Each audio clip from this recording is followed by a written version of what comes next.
A igualdade é um falso Deus. A igualdade não é somente uma mentira, mas algo sintético, proposital, um veneno, uma doença que serve para destruir você que é forte e para proteger aqueles que são fracos. Um alento lunar piedoso para o homem feito de barro. Não importa se em sua testa as pálpebras se rompem ou se a verdade é riscada em sangue. Você é só mais um. Não. Não. Mentiram pra você. Mentiram pra você pois te temem. Temem não o que você é, mas quem você pode se tornar. Temem que perceba as correntes, os vermes e a cristalização. E eu estou aqui para tentar pulverizar esses impedimentos, fazê-lo vomitar esse veneno que te intoxica. Toda superação dói e é desconfortável, causa pânico, mas não há o que fazer. Para fugir da mentira horizontal, é necessária a queda. A queda que te faz enxergar que o que há é verticalidade. É comum que você, como um homem moderno, enxergue a igualdade como algo positivo, necessário, correto. Tem a impressão quase de que esse pensamento é algo natural da humanidade. Não há melhor ou pior, não há cima nem baixo, não há vitória ou derrota. Hoje em dia ninguém tem coragem de dizer que alguém é pior do que outra pessoa, que alguém é burro, que alguém é incapaz. A palavra proibida, inferior. Sempre tentam mascarar essas diversas obviedades da realidade, essas diferenças óbvias, com jogos de cintura dialéticos. Cada um tem seu tempo, cada um aprende de um jeito. Nem todo mundo tem a mesma facilidade com as coisas. Vencer ou perder é questão de sorte. No fundo, todos nós, do plebeu ao imperador, desde o mais preguiçoso até você que se mata de tanto esforço, desde o medroso, omisso, que chora enquanto vê o mundo em ruínas, até você que não aguenta ver a desgraça se instaurando sem tomar uma atitude. Do mais fraco, do mais patético, triste, medroso, malicioso, até o mais forte, correto, aristocrático, sábio, não importa. Nós somos todos iguais, irmãos, carne e osso somente. Vocês têm medo de contestar essa equidade superprotetora, pois embora seja óbvio, o contrário ainda dói. Tanto no fraco, por feridas próprias, quanto no forte, por empatia. Isso dói, de fato. Entretanto, isso é fruto da singularidade contemporânea. A natureza não é assim. Não há igualdade, não há justiça, não há socorro, não há alento. Leões são leões, zebras são zebras. Os leões comem as zebras. Ponto. A estrutura natural é extremamente elitista. A maior parte das coisas já estão decididas antes mesmo de que o novo elemento venha a ser o que é, sem choro, sem debate, apenas sentença. Esta arena é brutal e não tem pena do peso morto. Aquilo que não presta fica para trás e é esquecido. Aquilo que presta, o que se faz valer, se eterniza. E por natureza, quando eu digo de natureza, eu não contemplo exclusivamente o feixe animal da realidade, mas ela como um todo. A natureza como ordenadora da existência é assim. Sempre foi assim. A natureza é seletiva, principalmente por ser feminina. O médio não basta. A excelência é o mínimo. Milênios se passaram, e embora vocês juvenis finjam que não, a lei do mais forte ainda prevalece, intacta. A única diferença é que você que é derrotado está anestesiado demais para perceber que é dominado por eles. Essas estruturas, essas regras morais, códigos de ética, não existem fora da sua cabeça. Ao primeiro abalo na estrutura moderna, você vê o caos se instaurar. O horror, a barbaridade. Por quê? Por que que essas atrocidades acontecem comigo? Por que que o meu júbilo é transmutado em agonia e desespero, sendo que eu não fiz nada? Porque você é fraco. Você não pode contar com a própria potência, a própria força. Você depende de um código moral inventado para que os fortes se convençam de que não devem te subjugar por pena. Mas adivinhe o que? Isso não vai acontecer. O mundo não segue esses seus delírios. Todos temos que ser pessoas boazinhas e morais. Como? Não. De onde você tira essa necessidade? Nós não temos que ser. Você quer que sejamos porque você tem medo. Porque não há motivo real, motivo natural para que essas leis sejam respeitadas. Você é fraco e por isso será destruído. Só há uma coisa que de fato te protege contra essa injustiça, essa desigualdade. É a força, a vontade, o poder. Simples assim. O único motivo para que o fraco sofra é a sua própria fraqueza. Não é porque o seu algoz é malvadão. Se trata meramente de natureza. Você escolheu ser zebra e ainda se pergunta o porquê que os leões vêm te devorar. E eu entendo que ser fraco é uma desgraça. Ser impotente, estar abaixo de todos, na lama, é uma situação de fato deplorável. E eu reconheço que é injusto. E eu acredito sim que você tenha centenas de justificativas e desculpas para ser fraco. Vamos reconhecer isso. Eu não vou negar em nenhum momento a existência dessas justificativas e desculpas.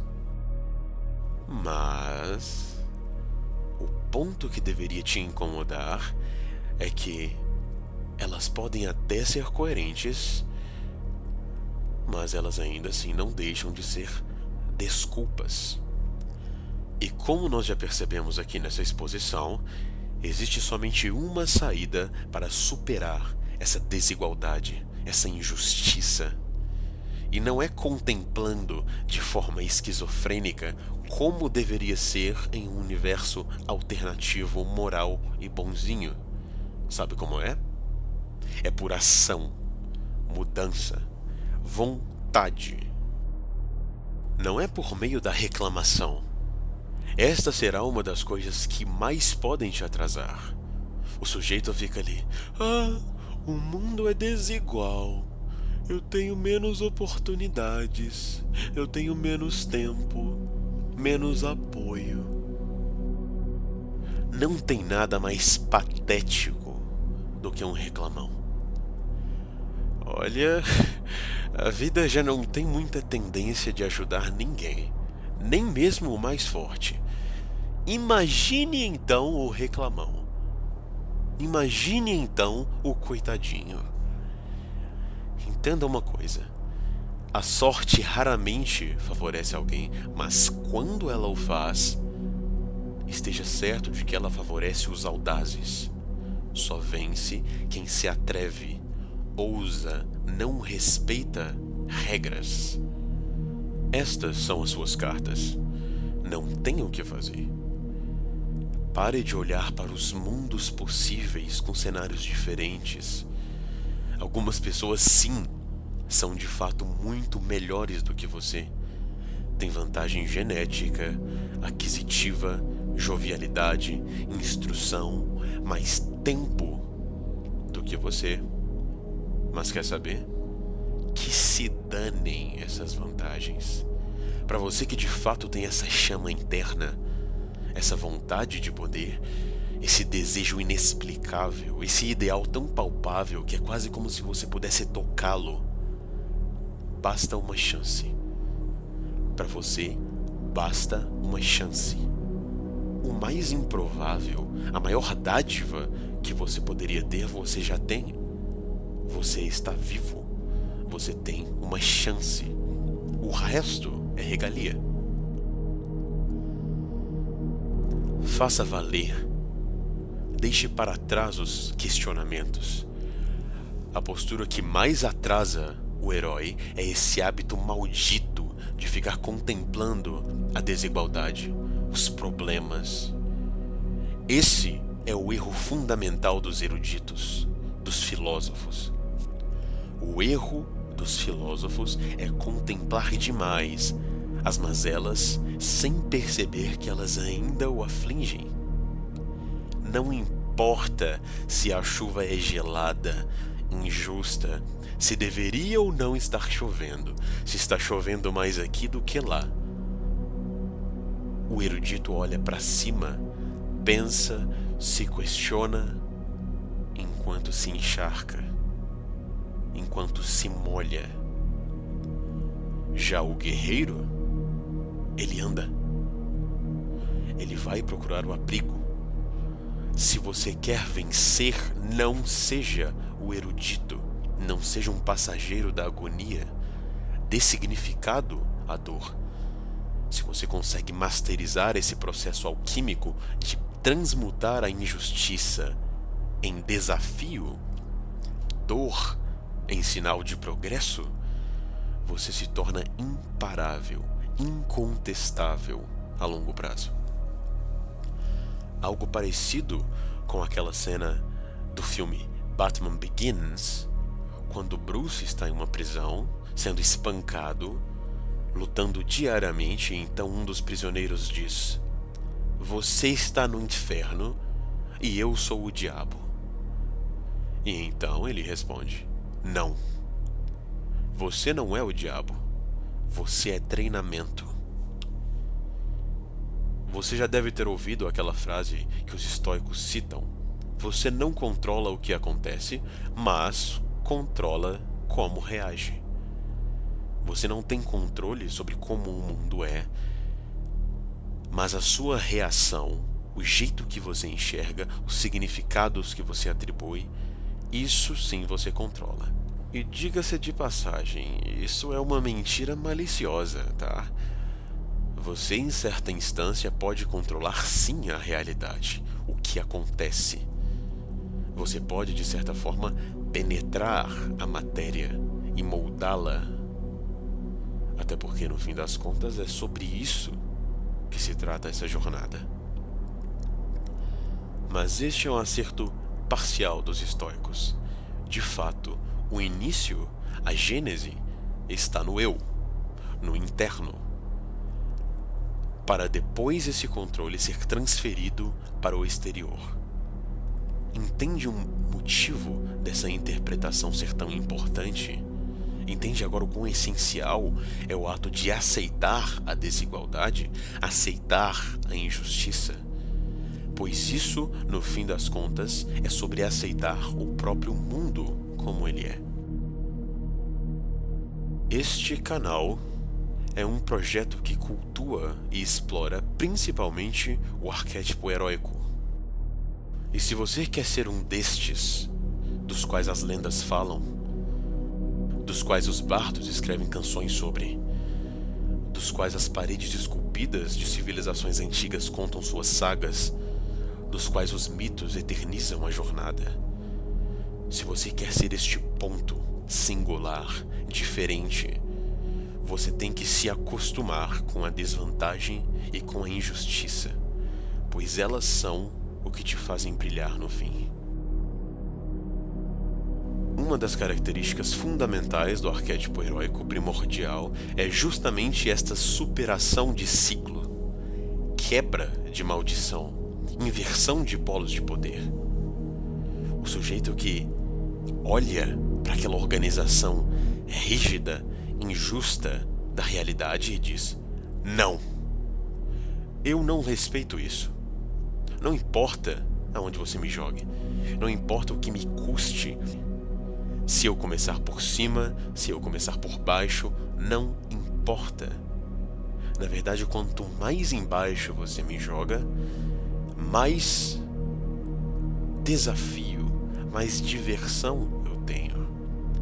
E maior ainda será a minha glória quando eu conseguir vencer.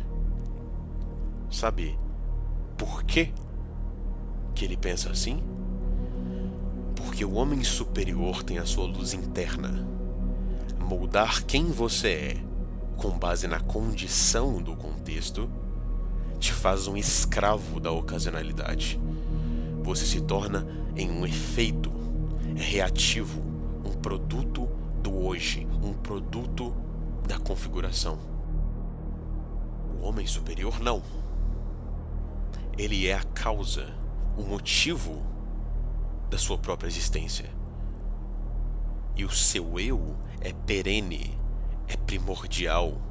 Ele é o que é, como é e por que é. Ter ressentimento da sua posição de início é uma postura plebeia e patética, pois o herói não conquista a vitória por onde ele está, mas sim por quem ele é. O universo pode mudar invariavelmente tudo à sua volta, menos quem você é. Isso é algo que nenhum deus ou mortal pode mudar.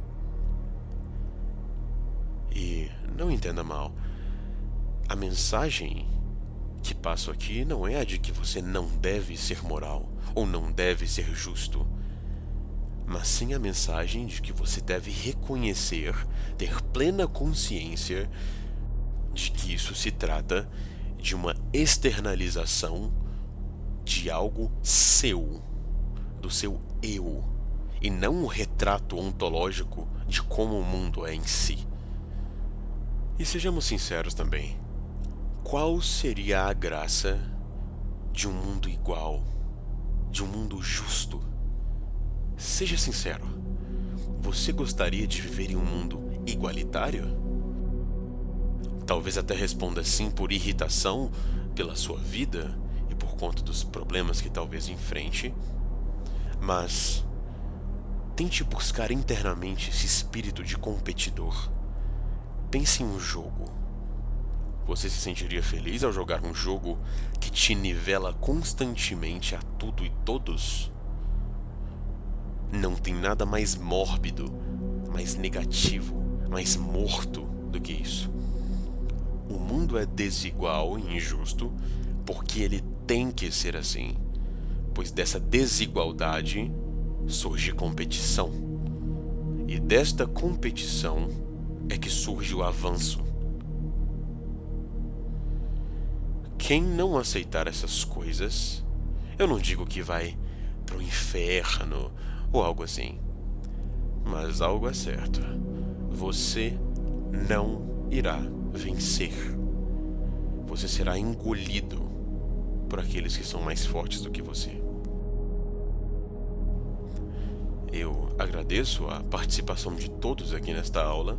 Peço que, se você se identificou com o conteúdo, não saia espalhando isso por qualquer lugar, mas indique a um amigo de confiança, alguém que você acha que também merece ouvir isso aqui. E para algum irritadinho aí, talvez você discorde e vá para a aba de comentários reclamar, digitar com seus dedinhos gordurosos, porque no fundo esse tipo de conteúdo ataca suas fraquezas e inseguranças. Saiba que você pode fazer isso, você pode ir nos comentários reclamar, Mas saiba que, enquanto você está indo reclamar para a tempestade e para a chuva, tem um outro ouvinte que já começou a andar. E para você que é este ouvinte, com esse espírito guerreiro, é para você que eu me refiro agora. Não ligue para os medíocres, como abordado no vídeo da mediocridade. Deixe a plateia berrar. Eles não podem fazer nada contra você, senão tagarelar enquanto estão sentados na arquibancada com aquela bunda gorda e fedorenta de quem se acomodou. Eles são incapazes. Então, sendo assim, para que olhar para o chão? Ora, avante! Siga seu caminho rumo ao norte e tome a postura que Jack Sparrow também toma nos seus filmes. Pare de olhar para baixo e apenas levante a cabeça e brade: agora tragam-me o horizonte.